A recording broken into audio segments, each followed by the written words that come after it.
Okay, so the very first thing that I do is I create a canvas in Photoshop. So we just go to File and New, and the size of my canvas will be in inches. It's going to be 10 inches wide by 8 inches high. The pixels will be per inch, and we'll make it 300. Remember, there's only two numbers you have to remember here. 300 is always the resolution for printing, and 7.2 is always the resolution for screen-based display. Leave the color mode at RGB and then click OK. So there's our blank canvas. What I might start off by doing is I might change the background color to a sort of a medium value blue, so something like that. The quickest way to change the background color is to select the layer, and I might just drag that out here so you can see it. Select the layer for the background and just go Option Delete on your keyboard, and it changes the color automatically. Alright, let's begin. I'm going to go to File and Open, and I'll find my desktop folder. There it is. And the first image I want to open is the Green Woods, which is that one there. Now, I have already selected images that are quite large from Google. Most of them are over 4 megs in size. If I now want to select the entire image, I can simply go to Select All from the menu, or alternatively, I can go Command A on my keyboard and then press Command C for copy. Once I've copied the image that I want, I can just close it. There's a little cross there, I just close that and go back to my destination canvas, which is this one, and I can then go Command V for paste, and you have it there as layer 1. I might change the name to Woods. Always a good idea to rename your layers. If I go Command T now, which stands for transform, you can actually see that the image that I pasted is bigger than my 8x10 canvas. Now, I can move it, yes.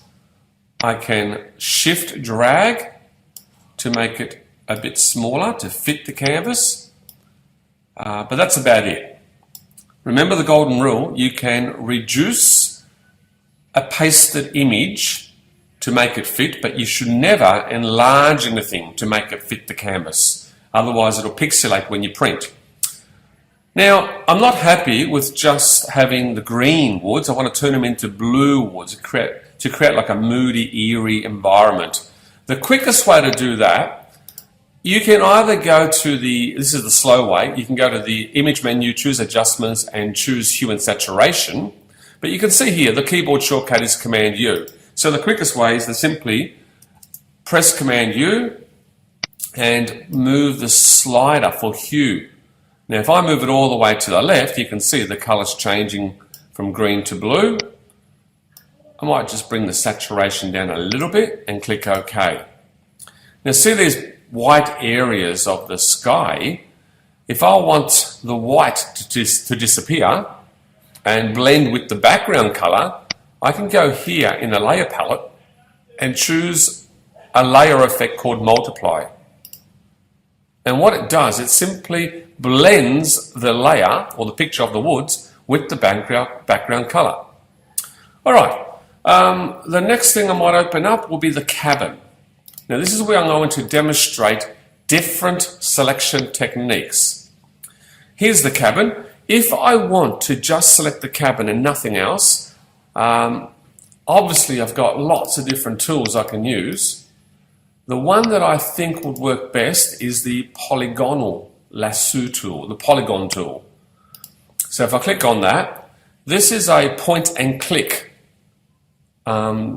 technique. So if I start at the tip of the cabin and simply go around the shape of the cabin, now I'm not going to be too precious, I'm just going to quickly go around these logs, nothing too fancy. I could zoom in if I wanted to, but just to prove a point, very quickly, here I go all the way around, a few extra logs there, and you can hear me clicking away, and when I get to the top where I started, I simply click and Photoshop turns my polygon clicks into a selection. And from here on, I can do the copy and paste wrap. So copy, close the picture of the cabin, edit, paste, and there's my cabin. It's not bad. I might decide to make it smaller. So Command T and Shift drag. Remember, Command T, Shift drag, you hold the Shift key if you want to keep it in proportion. You can also go to the corner here and rotate it a little bit. And then I can press the Return key on my keyboard, or the Enter key if you're a PC user. And there you have it, my shrunken cabin in the corner of my frame. Now, if I wanted to flip the cabin around, which I do, I can go to the Edit menu, down to Transform, and there it is. Flip horizontal is the command, and it just basically does that. At the same time, I might just rotate it a bit that way, and I might move it. Now let's go back to the Move tool. Not a bad thing to do once you're finished with your selection tools, to go back to the Move tool, and that way you won't get into trouble. So I might just move it there. Good. What's next? Let's have a look. Open. Oh, look, I might bring the wolf in next. So that's the grey wolf. Open that up. Now, I just want the face of the wolf, nothing else. So I know from experience that the lasso would be the best tool for this. Now, it's not enough just to go and select the face with the lasso. Remember, this is freehand drawing. If I copy that, watch what happens. If I copy that and paste it down, I get a really ugly hard edge. So I don't want that. What I want to do is, before I lasso, I'll just deselect that, Command D, I have to go up to where it says feather, and the number that I type in here will determine how soft the edge is of my selection. So again, from experience, I'm going to type in 140 as the number for my feather, and let's see if this works. I'm just going to do a drag with my mouse around the face, let go. Now it's selected. I can copy that, close the picture of the wolf, and paste. There it is. That's exactly what I want. With any luck, you get this soft edge. Back to the Move tool, and I'm going to position the face there. Now I also want to blend the face of the wolf so it looks like a ghost peering through the trees. The way I do that is I can change the normal layer effect all the way to the bottom to luminosity. Luminosity simply blends the image with the background, in this case the trees and the blue background. I can further ghost it by dialing down the opacity. Now, as you can see, the lower the number, the more transparent the wolf appears. So I'm happy with that. And that's another selection technique. Let's keep going. All right, how about we bring in the full moon? All right, now this is an interesting one because I can use two different types of tools to select the moon. The first one I can select is the magic wand.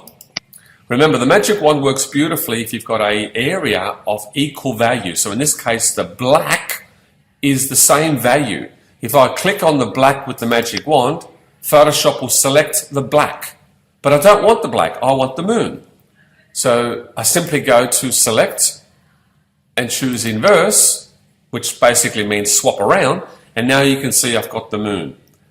That's one way of selecting something like the moon on a black background. If, for instance, the moon was on a very dark, cloudy sky, the magic wand probably won't work. So then I've got to go to another tool, and in this case, I know to use this tool here, the elliptical marquee tool.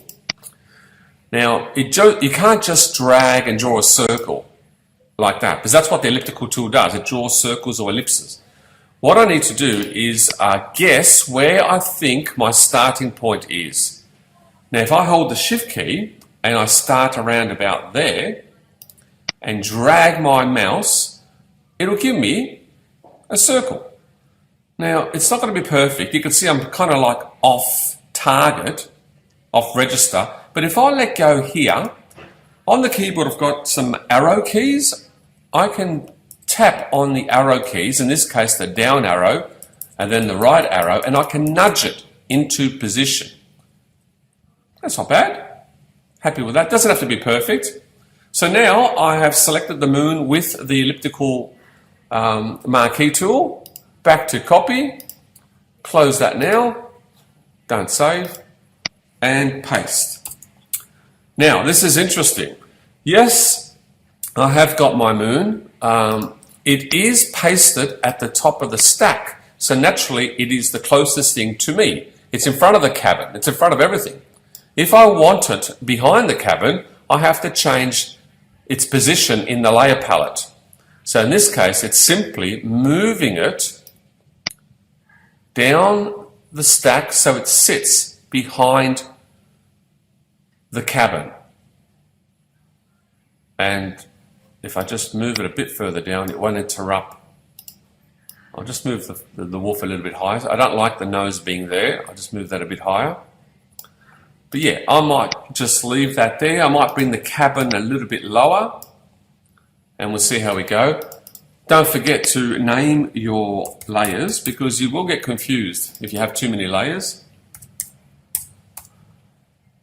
And that one is called moon. Yep, keep naming your layers.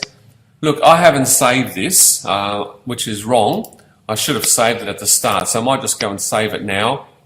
The name of your file should always make sense. So this is going to be called Red Riding Hood Montage. That makes sense. I might even put down the measurements, 10 by 8 inches.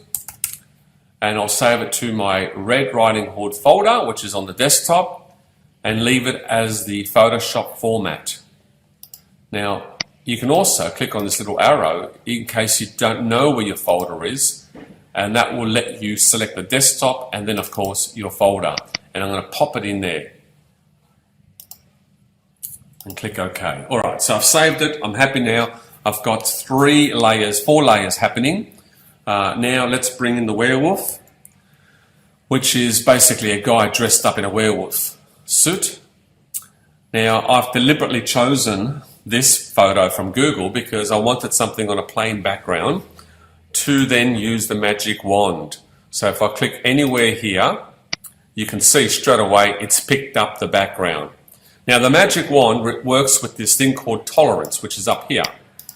If the number is too low, like let's say it was on 3, it may not pick up all the edges. In fact, if I zoom in, you can see on 3, it hasn't done a great job. It's missed hugging the edge of the costume. So just make sure that you've got a high enough number. Look, 40 should do it. So if I click again with 40, that's better. It's now definitely hugging the edge of the costume. Now the magic wand has selected once again the background, which is the white, not the werewolf. So I have to remember to go to select, choose inverse, and now Photoshop has swapped it around. I am comfortable that I've got the selection around the costume and the werewolf person. Alright, so once again, copy and paste, copy here, close that picture, and paste. And there he is. So, look, I can position him in, thankfully he's actually pasted in the correct spot because he's in between the cabin. If you look at my layer palette, he's actually in between the cabin and the moon, which is exactly where I want it. I can leave it the same size, or I can go Command T, Shift Drag, and just position it there. It might conflict with the nose of the wolf in the background, so I might just leave it there for now. I can always move that wolf across to there if I want, no big deal. Alright, so Magic Wand's working great because I've selected images that work with it. Let's open up the photo of Amanda, who played in the movie. Now, this is a little bit trickier because what I want is the girl and the tree trunk and maybe the green foliage here. So, look, I can use the lasso. I can just go around the girl. It's not going to be perfect and, tedious as well. but I won't use the lasso tool. The tool of choice for this will be the quick selection tool. Why? Because Photoshop lets me just press my mouse and drag around the face, and you can see if I let go of the mouse, it actually tries to predict where the edge of the head is. Now it doesn't have to be perfect. Once again, see how it's kind of jumped out there and it's picked up a bit of the background. If you don't want that, remember to hold the Option key and just say to Photoshop, look, I want you to deselect this part here. I don't want that. So even there. And it'll help train Photoshop to know where the edge is. Here we go. This will take a little bit of time. So just bear with me. Yeah, I do want that green foliage. I want the tree trunk. So I'm just pressing and dragging my mouse. Now a little bit more tree trunk here, thank you. A little bit there, thank you very much. Now I'll just Option and deselect this bit. So every time you hold the Option key, you're actually training Photoshop to know what to leave out. Now, I can fuss and pick up those little strands of hair, but that would take too long for this demo, so I'm not going to worry too much about getting this perfect. Yeah, that'll do. It's not going to be fantastic. There is other tools that can perfect the selection, so I can pick up every loose strand of her lovely blonde hair, but I'm happy with that. So that's the quick selection tool. Once again, as always, once you have got your selected area and you're happy with it, you go to Copy. Command C if you like. And then once you're finished with copy, you can close the picture. And let's see how this looks. I'm going to go then to Edit and Paste. Beautiful. So I know that I want this girl positioned over here. I might just transform that. Well, too much. Don't want to go too small, otherwise it looks funny. And I know that she's around about here. Yeah, that'll do. Press Return to accept it, and I'm happy with that. The cabin now, strangely enough, sits behind the girl's shoulder. So all I've got to do is change the stacking order of my layer palette. So I'm just going to drag the cabin to the very top, and now that's where I want the cabin in front of the girl. In fact, in front of everything. So let me just rename this layer to Blonde Girl. Come on, Con. And don't forget to name this one to Werewolf. Good. And I might just go Command S to tell Photoshop to update the saving of this document. Good idea, every 10 minutes or every time you approve something in the creation of your artwork, just go Command S, once you've saved it initially, that is. Now, if you wanted to manipulate the colors of any photos, if you want to do a little bit of photo manipulation, just remember to always select the layer that you want to manipulate. So in this case, it's the girl. You can see that's her. And if I wanted to warm up the photo a little bit, I can go to Adjustments and Color Balance, which is Command B, or just press Command B. And watch this. If I click on the highlights, I can move the yellow slider across, and a bit more red, go to midtones, same thing, bit more yellow, bit more red, and the same with the shadows, bit more yellow, bit more red, and there's the preview button, watch this, before, after. So you can do this, you can spend half a day correcting colour of any photo, any image. The other thing you could do, of course, is levels, which again is under the image menu, or you can go Command A, and levels allows you to adjust brightness, contrast, midtones accordingly. Alright, now this is going to be interesting. I don't like that foliage at the bottom here. So what I can do is I can blend this blonde girl with the blue background. Now this is called image mask or layer mask.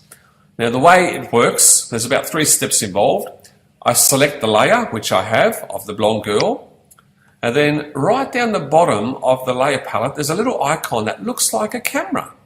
If I click on that, what I get is this white area that appears, like a white box that appears next to the blonde girl. This is the layer mask. Now nothing happens until I do this. I go over to the toolbar and I'll make sure that I've got black as my foreground color and white as my background color. Then I choose the gradient tool, which just happens to be this one. So again, black and white are my colors, gradient is the tool, and then starting from the bottom or around about here, where the foliage is, if I drag and draw a straight line up towards her neck, Photoshop will blend or basically make that area disappear with what they call a gradient blend. Now, if you look closely at what used to be the layer mask in the layer palette, it used to be white. Now you can see it's got that gradient from black to white.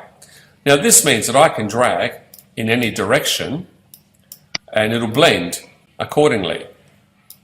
Okay, so that's a nice useful feature. The only trap that I guess catches students out is sometimes they are not on the layer mask, they're actually on the image when they do this, and unfortunately they do that, which is not what you want. So always make sure that the layer mask is selected and then drag your mouse in the direction that you want the blend. And that's quite effective, and that's exactly the look that I want. Alright, so back to the move tool. We've got a couple more images to go. Command O for open. This time it's the model dressed as Little Red Riding Hood. Once again, it's a white background, which means one thing, magic wand. Click on the white background. Now, because my tolerance is at 40, it has done a pretty good job selecting everything, except if you'll notice at the bottom where her knee is, it's also picked up a little bit of her leg. So what I should do is deselect that, Command D, and bring down the tolerance. Maybe bring it down to 30 and try again. That's better. Notice it's now not picking up skin down the bottom. There is the area that is showing through the basket. Now, it hasn't picked that up. If you want to add an area to your selection, so if I want to add this white space that's see-through, that's through the basket, I simply have to hold down the Shift key and click again. And you can see that now I've picked up the white basket, or that white area within the basket. All right. Once again, because I have only selected the white and not the girl, I have to go to Select, choose Inverse, which will tell Photoshop to now swap it around, and instead of the background, I've now selected the girl and her basket with the magic wand. Copy, close the picture, and guess what? Paste. And now if I go Command T, I can shrink her, Shift drag, and position her over here. What a nice contrast. And I might just, look, I might just pop her there. Yeah, good. And lucky last is the actual logo. So let's open that up.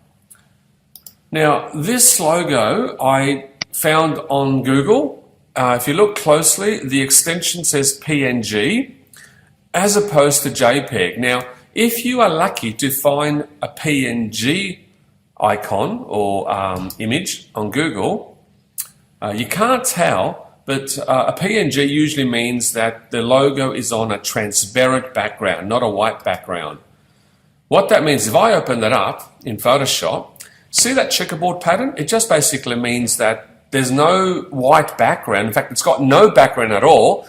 The logo is floating in thin air, in space, which means I don't need to use Magic Wand or any other tool. I can simply select the whole logo, select all, and I can copy it. And I'll show you what I mean. Command C, copy, close that. When I paste it, it's a logo without a background. It's exactly what I want. And I can position that roughly, Shift drag with the transform function. I can position it here. And then press return. Obviously I want it in front of the cabin, so change the stacking order in your layer palette and I'll go to the move tool, move it across, and there it is. And incidentally, if I wanted to rub out the word Disney, I just have to go to the eraser tool, and I might just make that a little bit bigger and rub out the word Disney. And from here on, I can make some artistic decisions about where things are. So if I wanted to move the moon further to the right, I select the layer for the moon and move it there. The same with the werewolf. Every time I want to make a change, I have to remember to select the layer. And even the cabin, I could decide to move the cabin to there. Now, what's that? That's the logo there, logo. So that's 1, 2, 3, 4, 5, 6, 7, 8 different layers. Perfect for the project because with your montage or collage, you are required to create a montage that has at least 6 different layers. So this is a good example. Red cloak girl. I'm just catching up with my naming. And that's essentially it. I have created my 10 by 8 Red Riding Hood montage, demonstrating a few selection techniques. Thank you for watching and listening. Good luck.